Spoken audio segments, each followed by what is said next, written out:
So looking at the Western Conference semifinals now, we have the Denver Nuggets against the Phoenix Suns. I think this matchup is very interesting. Both these teams have been pretty much unstoppable for the majority of the season.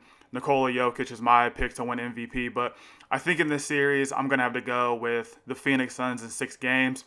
Denver won 2 of the 3 matchups in the regular season, but these games were actually really close. They were decided by 8 points or less, and 2 of those games even went to overtime. So both of these teams are pretty evenly matched. But the matchup that I'm curious to see, and I think is going to be the most fascinating to watch, is DeAndre Ayton versus Nikola Jokic. This is going to be key because this is a very tall task for DeAndre Ayton. During the regular season, when these guys squared off 3 times against each other, Jokic averaged 25 points, 13 rebounds, 8 assists. And then through 6 playoff games right now, Jokic is averaging 33 points, 10 rebounds, 4 assists. So keeping DeAndre Ayton out of foul trouble is going to be one of the biggest things, I think, in this series. So he's been a pretty solid interior defender. He did a great job against the Lakers, keeping their big guys from scoring. They're being really effective around the rim. So I'd like to see DeAndre Ayton keep it up, but Jokic is a lot different than the other guys for the Lakers. He's a little more skilled, better passer, better shooter.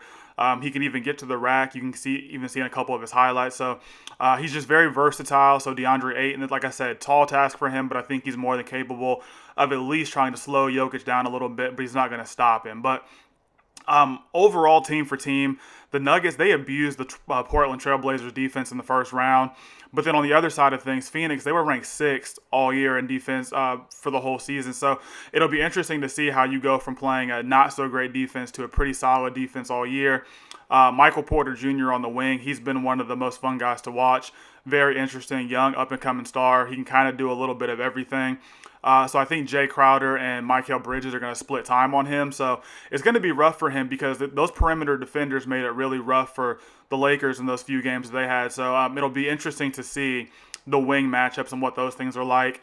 The Suns do have the better backcourt, though, I do say. If Chris Paul is healthy, he aggravated his shoulder in the first round against the Lakers. But if he can come back, be his old self, distribute, be that leader that the Phoenix Suns do need, I think Chris Paul being out there playing more is a game changer.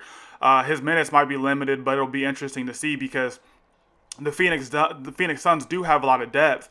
And I think when you look at their last series, Cameron Payne even came in. He was a game changer for a lot of the series. So just having him around, I think, will be really interesting. But looking at Denver's defense, I don't think their defense was even really that great.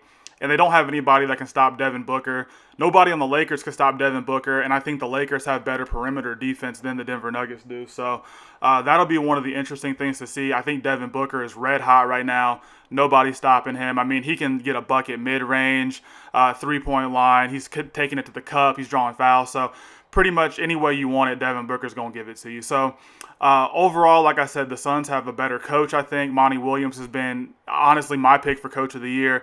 I think they have a better defense, better guards, better shooting, and they have the home court advantage. So I'm going to take the Suns to advance and play the Utah Jazz in the next round. So this is today's episode of the Blazecast, and I will see you guys on tomorrow's episode.